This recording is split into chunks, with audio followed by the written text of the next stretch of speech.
It's not a surprise that our world is not perfect. And it won't be a stretch to say that prejudice and bias sneaks its way into every single corner of our lives. Maybe you're familiar with racial injustice in the criminal justice system, or maybe you're more familiar with sexism in the workplace. But even if we are so familiar with it, it can still shock us from where it comes out. Yes, and it especially shocks us when it appears in places that should be completely neutral, as those places should be based off pure hard facts and just scientific evidence, and it leaves little room for sentiments. Yet it still shows up, and that place is the medical field. I know that many of you watching or listening might want to pursue a career in the medical field. But behind the perfect white coat that doctors or psychologists wear, there's still a history of prejudice and bias with it. And it's important to know these things, to familiarize yourself with these things before pursuing it. Yes, and that's especially true since we don't want history to be repeating itself, especially the dark ones. And today we hope to educate you all on a few things that we would not like for it to be repeated. Juna, take us away. All right, thank you. First off, I'd like to start with ADHD. The earliest symptoms of ADHD were actually described in the medieval era when children would have these types of mindless restlessness. And traditionally, boys were more diagnosed and more researched than girls. It's not necessarily that there were less female patients with these symptoms, it's that they experience it differently, and the stereotypes tied with ADHD make it hard to pick these signs up. So you're saying that different symptoms, are there different types? Yeah, actually there are, and I'd like to mention 3 of the most common types of ADHD. Now, I'd like to preface that there are a lot more types, and these are purely based on patterns. And don't think of them as like boxes or walls to keep others away. It's more like a smudge line. It's a spectrum. So the first one is hyperactive impulsive type. And now this is the type that you would most commonly associate with stereotypes with ADHD. These people can't sit still, or they fidget a lot. And it actually used to be called hyperkinetic reactions of childhood before ADHD. There's also the inattentive type. People who experience this type of ADHD have difficulties with focusing or attention, and there's also the combined type. Now, the thing with the inattentive type is that women experience the inattentive type of ADHD more, and because of the stereotypes associated with ADHD, even family members, or even themselves for the matter, won't pick up these signs and realize they have ADHD. In fact, most women get diagnosed after their late 30s when they had a kid and they realize that, oh, my kid has the symptoms that I might also be experiencing. All right. Next on the spectrum, I'd also like to mention autism. Autism actually used to be considered a pediatric condition back in the day, which means that only children would experience this condition. And it used to explain a type of withdrawal into their own world that schizophrenic patients had. The word actually comes from autos, the Greek word meaning self. And common stereotypes between autism and schizophrenia was withdrawn and difficulties with communication. So did they have any treatments for these conditions? Well, they did have treatments at the time, but they weren't really good ones per se. The most common two were ETC, or electroconvulsive therapy, where they would send shockwaves to the brain to encourage fixing these symptoms with strict conditioning and very thorough punishments. They would also send autistic kids to facilities away from the public eye because they thought, well, autistic kids aren't normal, they won't be able to fit in.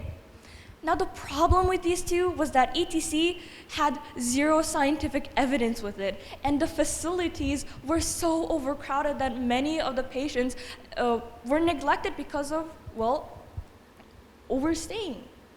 So that means we've come a long way, and there should be a long way to go, right? Yeah, we have come a long way with neurodivergency and studies based on it, but we have a lot missing as well. because of half the demographic not being studied enough, women with ADHD and autism, we don't have a thorough description for it yet. I mean, yeah, compared to back in the day, we have medicine that actually helps. We have facilities that can comfort them and support them. But we still have so much missing. Ooh, okay, that was a lot of speaking. Can I have some water, please? I think I'm having a headache. Do you want to do this another day? No, it's fine. Completely fine. Are you okay? Yeah. All right. So, as you can see, do you have a headache?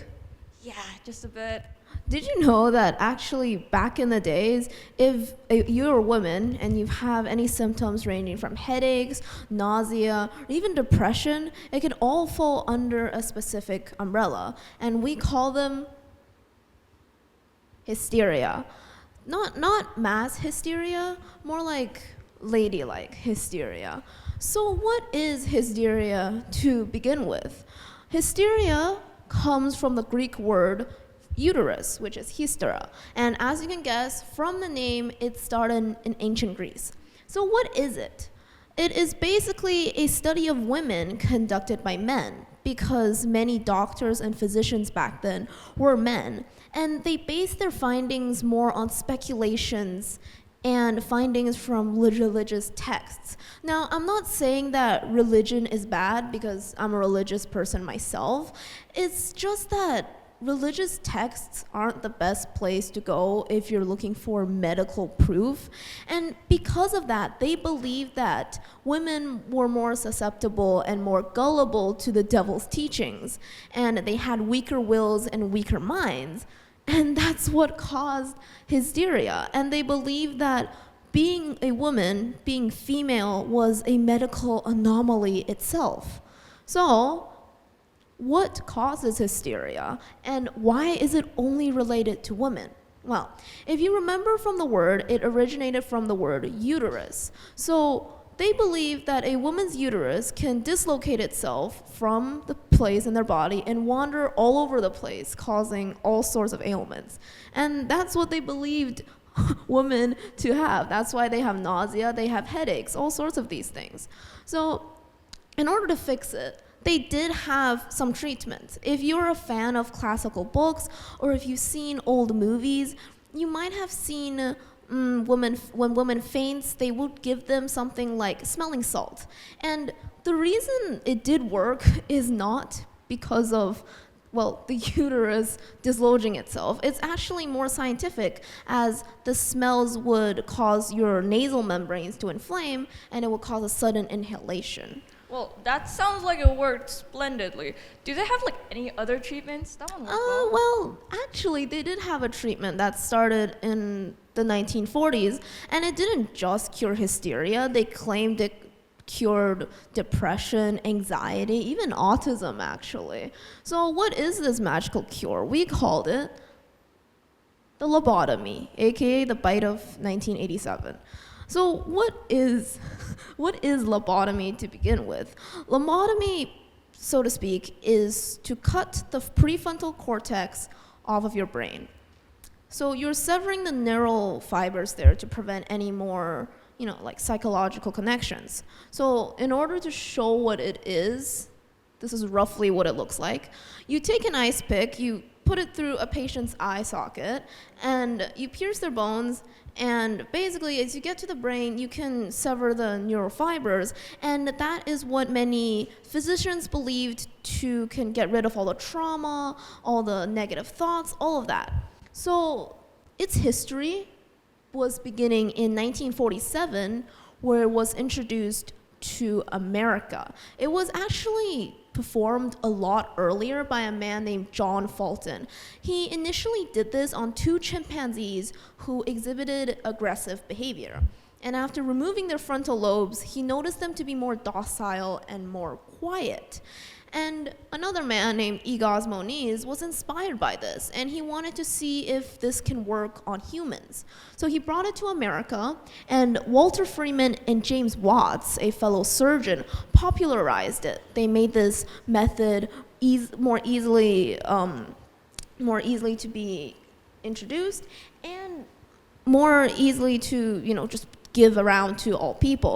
They drove in a white van all around the country called the lobotomobile, and they would just go around giving lobotomies to just all sorts of people.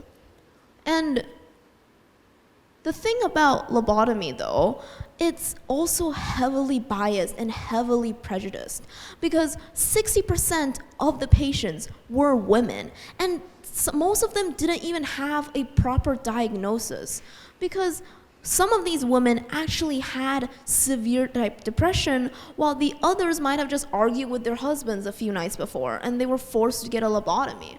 And the men who were lobotomized were all homosexuals, and they were forced to be lobotomized as a way to forcefully change their sexual preferences. Well, that sounds terrible. It's such a bad treatment. Why was it even popularized? Well, it was considered for two main reasons. First of all, the lack of medical knowledge, the ignorance about everything.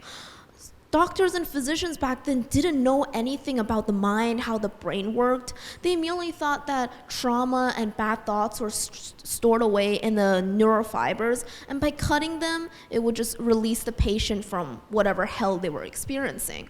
And also because it was such a quick and convenient procedure. Like I said, the doctors will literally just perform the procedure at the back of a van in under 10 minutes. And it was pretty much the only procedure you had. And lastly, we want you all to take something away from this. And so we want to restate our big idea from this TED Talk, which is that prejudice stems from ignorance. It's because that you don't understand something fully, might you feel this bias towards something. For example, a white person might feel their, prejudice against black people because they might think, oh, they're like dirty in a way, when in reality it's just a pigment of the skin.